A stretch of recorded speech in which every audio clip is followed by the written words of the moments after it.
কি কেউ লিখতে পারে? তাই ভাবতে ভাবতে কিছুতেই আর অন্য কাজ আবিষ্কার করতে পারলো না। ঘরে ছিল রাধা মাধবের সেবা। প্রতিদিন গঙ্গায় গিয়ে স্নান সেরে এসে রাধা মাধবের সেবা দিতে, সেবা দেওয়ার পর সেই প্রসাদ নিতে পেতেন। আর সেই মহাপ্রসাদ আমার পদ্মাবতী গ্রহণ করতেন। তাই কিছুতেই পদ্মে যখন উদ্ধার করতে পারছেন না, জয়দেব গোস্বামী একদিন বলছি, পদ্মা তুমি এক কাজ করো, তুমি আমার মাধবের জন্য ভোগ রান্ধন করো, আমি বরং যাই, আমি গিয়ে গঙ্গা স্নান করে আসি।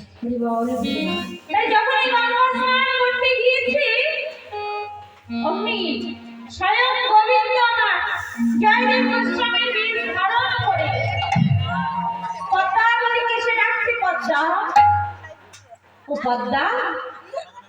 পদ্মাবতী বলছে, কৃষ্ণ তুমি এখনই গেলে, এখনই ফিরে এলে কেন?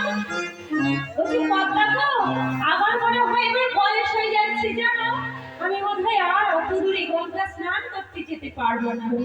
তুমি আমায় একটা কাজ করো, তুমি আমায় একটু ওই গঙ্গা জল আছে ঘরে আমার মাথায় দিয়ে দাও, আমি আজ তোমার হাতে স্নান করব। সেই পদ্মাবতী গঙ্গা জল নিয়ে জয়দেব গোস্বামীর মাথায় ঢেলে দিয়েছি।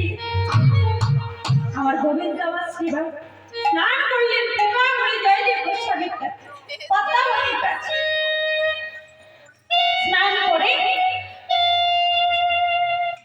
পদ্মাবতী আমার ভোগ দিলেন। সেই ভোগটি রাধা মাধবের মন্দিরে গিয়ে নিজের হাতে আজ নিজের ভোগ নিজে নিবেদন করলেন। নিজের ভোগ নিবেদন করে সেই প্রসাদ তিনি পেলেন। প্রসাদ পাওয়ার পর শয়ন কক্ষে গেলেন ঘুমাতে। তাই শয়ন কক্ষে গিয়ে কি দেখছে গো, সেই পদ লেখার খাতাটি রয়েছে, সেই পদ লেখার খাতাটিতে বাঁকা করে লিখে দিয়ে গেলেন, দেহি পদ পল্লব পদার।